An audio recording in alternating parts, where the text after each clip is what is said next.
I'm Dr. Teresa Vasquez, but you can call me Dr. T, and I'm the co-founder of Rept in Tech, and I am so thrilled to welcome you to our YouTube channel.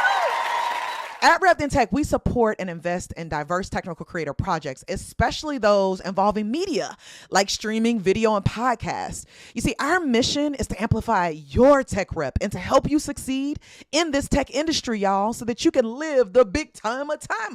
You can expect insightful tutorials and how-tos, interviews with diverse voices in tech, tips on branding and how to showcase your work, and also live Q&A sessions. Y'all, the sky is the limit. So if you are passionate about tech and you want to learn and grow and connect with a vibrant, diverse technical community, then make sure you hit that subscribe button and turn on notifications so that you never miss an update. You don't want to miss no updates, y'all. Also, check out our website at reptin.tech so that you can learn how to join our Discord community and find all sorts of resources. Thank y'all for joining us, and let's amplify your tech rep together.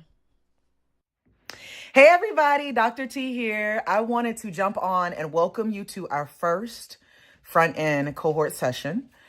In this session, we are going to be talking specifically about how to get you set up so that you can experience the most out of this cohort. But there are also a few things that you need to know.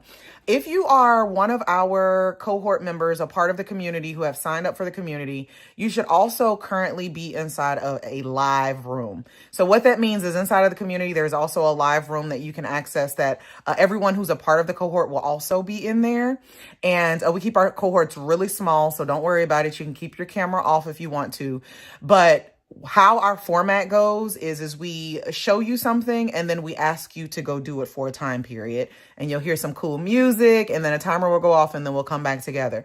During that time, if you are a part of our cohort and our community, you'll be able to interact with us, with Trinity, with myself, with others from the community who are willing to support you. And then we will do all of that. And then once the session is over, we will spend the remainder of the time inside of the community live session so that you can ask any questions there as well. If you are not a member of the cohort, at Rept in Tech, we believe that everyone should have access to high quality education. And so while you can interact and you can talk with us through the live stream, during the times that we are doing the 10-minute sessions and things of that nature, we'll be focused specifically on the community. So if the moderators are not communicating with you at that time, just know that that's why. You, of course, could sign up for free to take the cohort. You can go to repschool.com and we will take care of all of that, okay? There's still time to sign up, and then you will also have access to all of the recordings so you can go back and catch up. But also being a member of Rep School gives you access to our AI recordings, which allows you to facilitate your learning in different ways as well. All right, y'all, thank you so much for joining us on this session. So let's get it started. Hello. I am Trinity Christiana, and let's go ahead and get your coding environment set up so that you can code along with us. So today we're going to make sure that you know how to access the code that we are going to give you during any session, making sure that you can open it in a code space, and then making sure that everything else works down the line there. So we'll get into that later on. You'll see what I mean. First thing is, during any session that you have, we will give you access to a link that will look a little bit like this, something that says get the code template, and this is exactly what this one looks like for this session. So I'm going to go and I'm going to click that button, and this will take you to a tool that we have created that will allow you to easily copy a repo over into your own GitHub account, which is very important. If you do not have a GitHub account, go ahead and stop, go make a GitHub account, and come right back. So I'm going to go ahead and sign in here. So this is going to ask me to do some stuff. Perfect. There we go. I'm logged in, and now that I'm logged in, I can now see this screen here. So the name of the repo or the project that you're copying over here, I'm going to change this so I can find it later. I'm going to add my name. And then I'm going to click this button down here that says copy repo. I'm just going to go ahead and copy the repo over. And when it's done, you have two options here. During any of these sessions, you want to have access to the actual GitHub repo. So make sure that you can click that button up there. Perfect. We are logged in over here. So this is the project that you are going to be, or that we are going to be setting up here. And then when I go back here, I also want to make sure that I click this button down here to actually open this up in a code space, which is where we're actually going to be coding everything. I'm going to click this button here, and it's going to show a page with some settings. We don't need to worry about any of these. We're just going to go ahead and click this green Create Code Space button. And then it's going to take a minute to set up your code space, or a few seconds.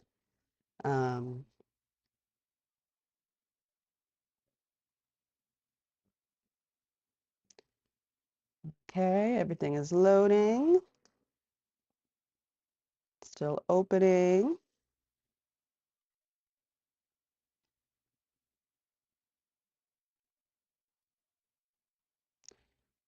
Perfect. When you see down here in the corner that this is no longer a little loading thing, then you are ready to go. Perfect. So now that we have your project in here, we're going to take a little tour here of what Codespaces is. So here you can view any file that you have clicked on. And so over here, there's a button that looks like a little document. When you have that selected, you can see your Explore, which is where you're going to see all of your documents.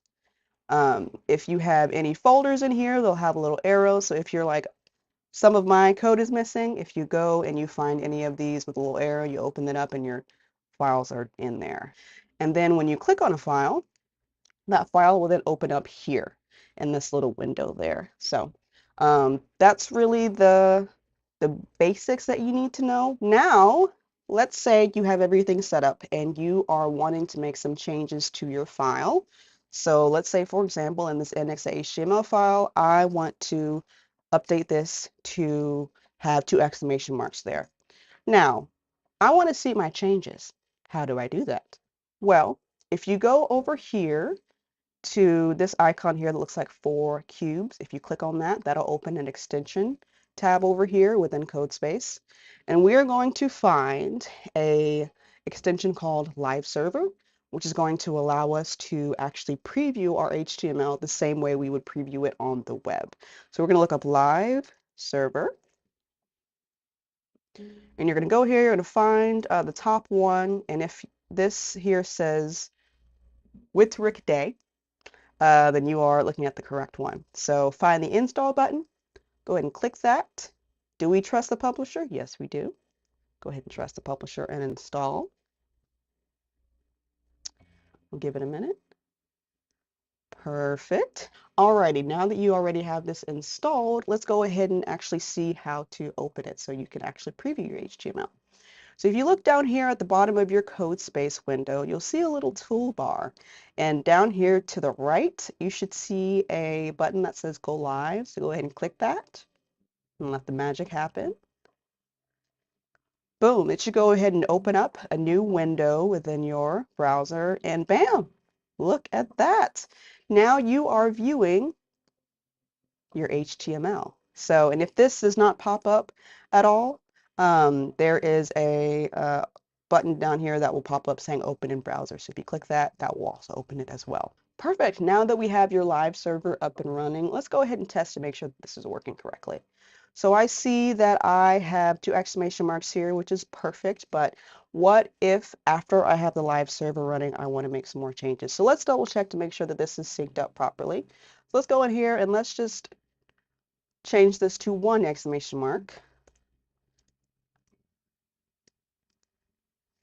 And boom, bam, pow, it automatically updates for it. So I'm actually going to do this side by side so you can see it.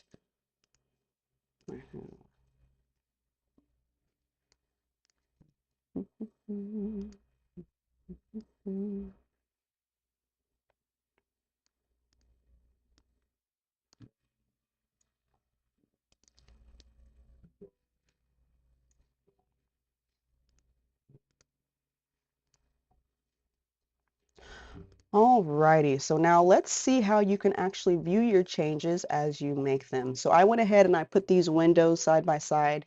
So this is the live server preview that we opened up earlier, and then this is the code space that we were working on earlier as well. So I'm going to go in here and I'm going to update this text here to Trinity is the best, because I am. And then I'm going to save. which I have autosave, but if you do not have autosave on, if you go up to this file up here, you see a little white dot. And how you can actually turn autosave on is if you go up here, I'm gonna make this a little bigger. If you go up here in the top toolbar, you'll see a little search bar. If you type in there and you do this arrow key here, which is shift, and then the period key, you can type in auto save, and then you can click toggle autosave there. Because I have my autosave on, I'm going to retoggle it back. Perfect. So if you see a little white dot up there after you make any changes, that means that you did not have autosave on. So I made those changes. Now let's check to make sure that it has updated here on our preview, and it sure has. It says Trinity is best. Let's test that out one more time.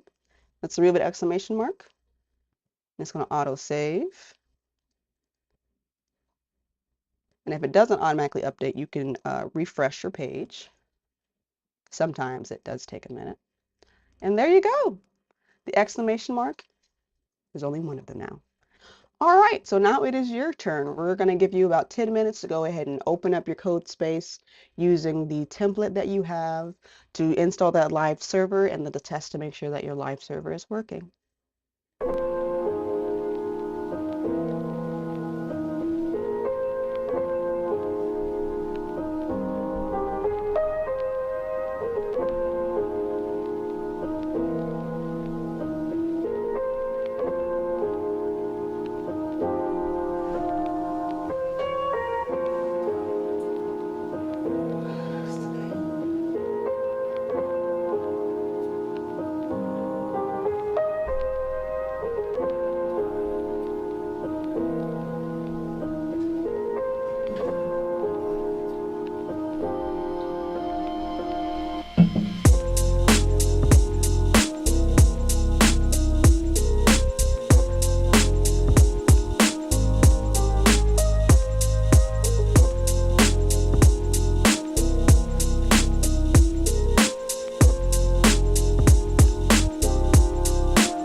Welcome back. Hopefully you were able to get everything set up.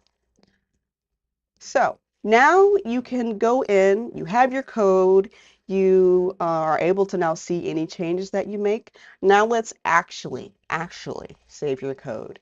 So when you are within your code space, and you see I made this change here, if I actually go to the real source, which is GitHub here, this is another preview of your project. I'm going to find that same file, which I am in the index.html file. So I'm going to find that same file within my GitHub project. And if you do not have this open, you can go back to this tab that you had where you created the repo, and you can click this View Your Repo on GitHub. So I have this open here, and I'm going to find that exact same file from before, which is index.html. I'm going to click on that, and I'm going to find the same spot where I was here. So I'm on line 17. I'm going to find line 17 here. And look, my code is not updated in here. So when you update your code here within the code space, it saves it within this tiny version of your project, but it does not save it to the actual project itself. So let's go ahead and walk through how you can push this up to the main source here. So to actually save your code up in GitHub, this project here, what we are going to do is we're going to use an extension that is available to you here within your code space.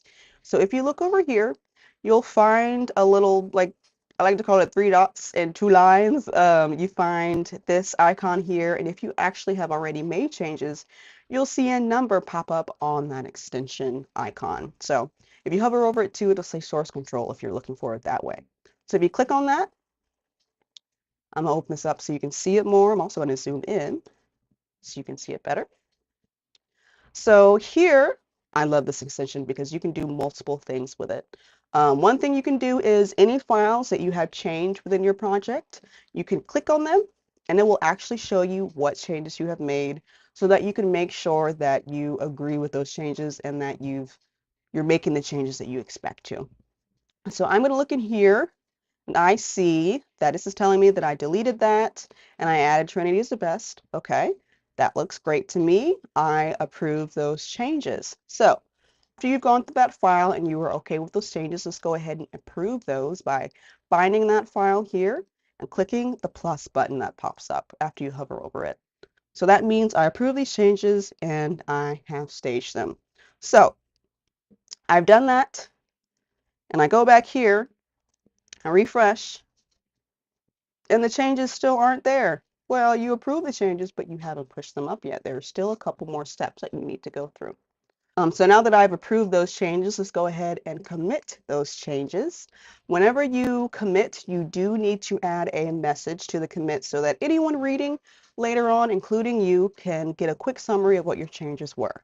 So I'm going to type in here, updated header text.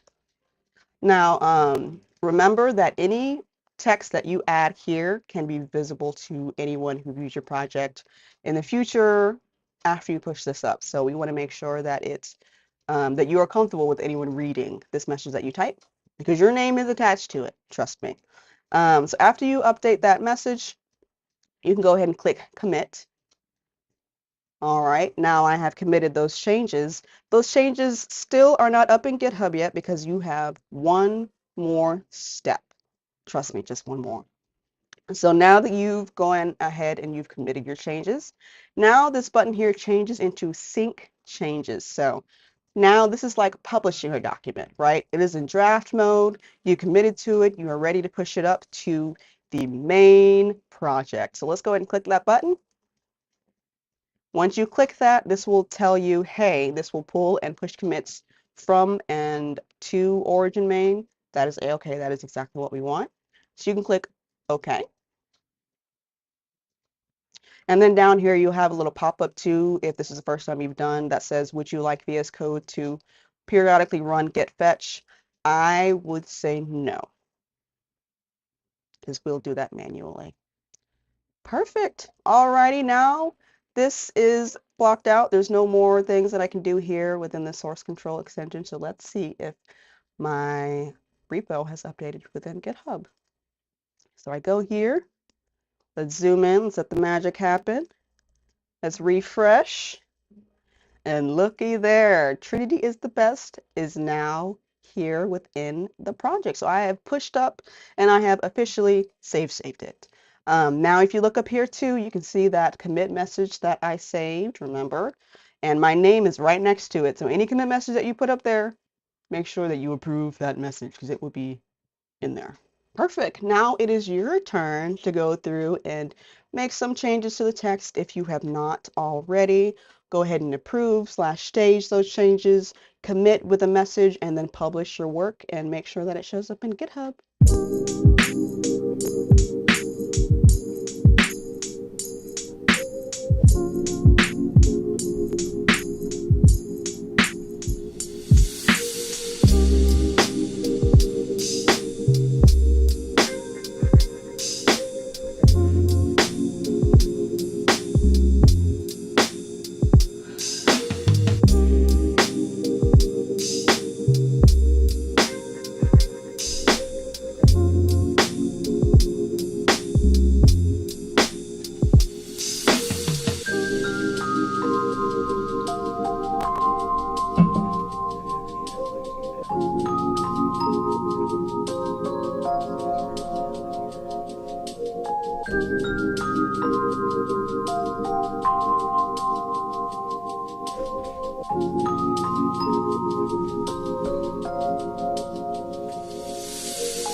All right, welcome back. Hopefully you've saved everything up to GitHub. And now there are a couple more things that I would like to show you before we close out.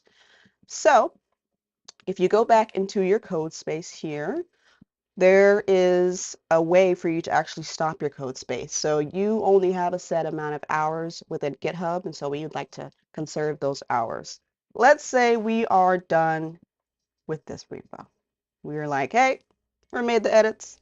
We're done with it. So if you go down here to the bottom where it says code spaces and then the name of the code space, it's a random name. Don't worry about that. You click on that and then you can find stop current code space. So click that. It's stopping down here. It might take a minute, but the whole view will change when the code space is stopped.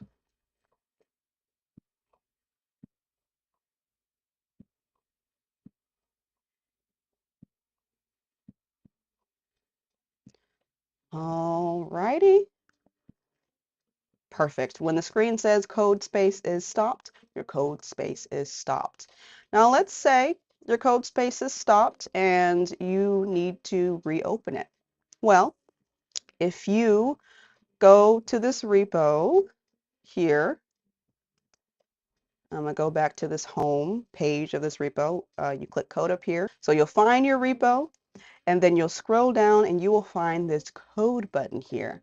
So you'll click on that arrow, click on the code space tab, and at the bottom here, you should then see that same code space that you had before. So if you click on that, it will actually reopen that code space up for you. Perfect. Now that code space is back up and running, and I'm ready to code again. Alrighty, next time that we are together, we're actually going to talk about HTML. So we're going to talk about HTML tags, structure. You'll learn a little bit of semantics there. You'll also learn how to link two HTML files together so you can click through and go back and forth. And we'll also build out a little layout. So we'll see you next session.